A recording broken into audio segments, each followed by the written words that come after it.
नमस्कार। पुनः आपका फेमस प्रोवर्ब्स लोकोक्तियों के क्लास में स्वागत है। तो पहली लोकोक्ति है, फर्स्ट डिजर्व देन डिजायर। यह मुंह और मसूर की दाल। थोड़ा सा मैच नहीं खा रहा है मुझे लग रहा है, यानी आओ फर्स्ट डिजर्व देन डिजायर। कहने का मतलब यह है कि पहले परफॉर्म कीजिए और परफॉर्म करने के बाद से तब कुछ एक्सपेक्ट कीजिए। पहले प्रिपेयर कीजिए, एग्जाम में अपीयर होइए, तब रिजल्ट की उम्मीद लगाएंगे ना। प्रिपेयर किए नहीं, एग्जाम में अपीयर हुए नहीं, रिजल्ट का उम्मीद कैसे लगा सकते हैं? वही लोग पास होंगे, उन्हीं लोगों में से कुछ लोग पास होंगे जो अपीयर होंगे। जो अपीयर ही नहीं होंगे, उनके पास होने का तो प्रश्न ही नहीं उठता। तो first deserve then desire. From a bad pay master get what you can. From a bad pay master get what you can. भागते भूत की लंगोटी भली।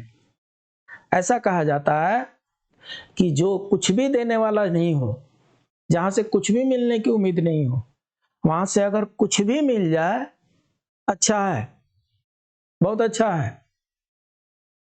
कहीं दुष्ट आदमी के संगत में पड़ गए और अगर वो उसको अपार में 8 मार्क्स 9 मार्क्स देना नहीं आता, अगर 6.5 भी दे दिया तो बोलिए भागते भूत की लंगोटी भली, कुछ तो दिया। जिसको जन्म भर 3 मार्क्स 4 मार्क्स मिला है, वो आपको 8 मार्क्स 9 मार्क्स कैसे दे देगा? और जो लाइफ भर 35%, 40%, 50%, 65% पे रहा है, वो आपको 90% कैसे दे देगा? तो इसलिए ये लाइफ जो है रिप्लिका है। अगर आपको कोई दया दिखाता है, सहानुभूति दिखाता है, आपसे आपसे मिलजुल करके रहता है, ये उसकी परवरिश है, ये उसका बैकग्राउंड है। और लड़ झगड़ के रहता है, ये भी उसी का बैकग्राउंड है। तो भागते भूत की लंगोटी वाली। Give an inch and he will take an ell. उंगली पकड़ के पहुंचा पकड़ना। कहने का मतलब ये होता है कि किसी जरूरतमंद को आपने थोड़ी सी दया क्या दिखाई, वो धीरे धीरे वो आपके सर पे चढ़ने लगा।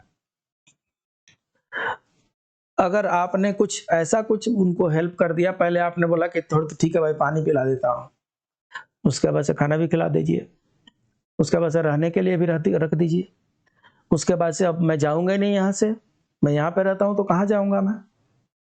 तरह तरह के व्यवधान शुरू हो जाते हैं। तो ऐसे लोगों की इस धरती पे कमी नहीं है कि एक बार आप उनके नजदीक आइए, वो आपको कभी छोड़ने वाले नहीं है। उंगली पकड़ के पहुंचा नहीं है, पहुंचा पकड़ने वाली स्थिति हो जाती है। God's mill grinds slow but sure. भगवान के घर देर है, अंधेर नहीं। अगर आप सही दिशा में मेहनत कर रहे हैं, प्रयत्न कर रहे हैं, तो आज नहीं तो कल सफलता आपके कदम चूमेगी। हो सकता है कि फर्स्ट अटेम्प्ट में नहीं मिलता, सेकंड में मिलेगा, सेकंड में नहीं मिलता, थर्ड में मिलेगा। आपकी मेहनत आज नहीं तो कल रंग लाएगी। मेहनत कभी जाया नहीं जाया करती, बेकार नहीं जाया करती, क्योंकि भगवान के घर में देर भले है, अंधेर नहीं है। एक बार जो कुछ भी आपने कर्म किया, उसका फल आपको मिलेगा, आज नहीं तो कल मिलेगा। Haste makes waste. जल्दी का काम शैतान का। इससे पहले वाले पे में भी हमने ऐसा ही मिलता जुलता हमने देखा है। जो भी काम करना है सिस्टमेटिक करना है, टाइमली करना है। अक्सर देखा गया है कि जल्दीबाजी में बहुत से काम बिगड़ जाते हैं। तो इसलिए प्लान कीजिए, प्लान करके सिस्टमेटिक तरीके से काम धाम करेंगे, काम ठीक ठाक चलेगा, बिगड़ेगा नहीं। नहीं तो जल्दीबाजी में काम बिगड़ने की बहुत प्रोबेबिलिटी रहती है। He gives thrice who gives in a trice. तुरंत दान महाकल्याण। बहुत अच्छी बात इन्होंने कही है। कहा जाता है ये कि पसीना सूखने से पहले मजदूर को अपनी मजदूरी मिल जानी चाहिए, क्योंकि रोटी की कीमत तो भूख के समय ही होती है। या तो वो गुजर गया या उसकी भूख मिट गई, तो रोटी की कीमत वैसी नहीं रहती है। इसलिए अगर आपने कुछ प्रॉमिस किया, आप कुछ देना चाहते हैं किसी को, जितना दे सकते हैं आप, 10 रुपया 20 रुपया जो देना चाहते हैं दे दीजिए। ये मत बोलिए कल मैं इतना दूंगा, परसों मैं उतना दूंगा, चौथा रोज में उतना दूंगा, फिर पता नहीं देंगे कि नहीं देंगे। तो इसलिए तुरंत दान महाकल्याण। Heads I win, tails you lose. बहुत लोग आपके लाइफ में मिल जाएंगे जो कहेंगे कि चित भी मेरी पट भी मेरी। कहने का मतलब ये है कि वो दोनों स्थिति में अपने को ही लाभ की स्थिति में रखना पसंद करते हैं। ऐसे लोगों की कोई कमी नहीं है, ऐसे लोगों से थोड़ा होशियार भी रहने की भी जरूरत होती है। His bread is buttered on both sides। Normally bread जो होता है एक साइड में लगता है, लेकिन जिनके ब्रेड दोनों साइड में बटर लगे हुए हैं तो इनको बोलते हैं पांचों उंगलियां घी में होना। पांचों उंगलियां घी में होना का मतलब होता है अत्यधिक आनंद की स्थिति में होना, भरपूर आनंद की स्थिति में होना, पूरे पूरे फायदे में होना।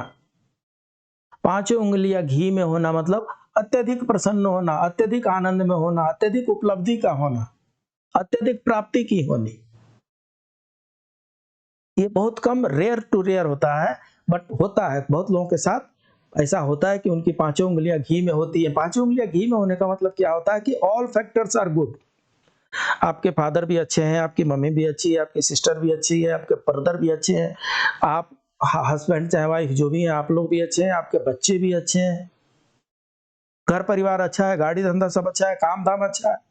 पांचों उंगलियां आपकी घी में है, और इनमें से कहीं भी अगर कुछ खटपट है तब पांचों उंगलियां घी में नहीं कही जा सकती। Hope last with life. जब तक सांस तब तक आस। ऐसा कहा जाता है कि आशा की किरण अंतिम दम तक नहीं छोड़नी चाहिए। लास्ट मोमेंट में बहुत कुछ चेंज हो जाता है। आप प्रयत्न जारी रखिए, पहले ही अपना संयम नहीं खो देना, अपना धैर्य नहीं खो देना है। अपने धैर्य के साथ आप अंतिम समय तक चढ़ते रहिए। हो सकता है कि अंतिम कदम पे भगवान आपकी प्रतीक्षा कर रहे हैं आपको हेल्प करने के लिए। इसलिए जब तक सांस है तब तक आस लगाए रखिए, अपने कर्तव्य पथ पर अडिग रहिए, चलते रहिए, प्रयत्न करते रहिए। सफलता एक न एक दिन आपकी कदम चूमेगी। फिर मिलते हैं। नमस्कार।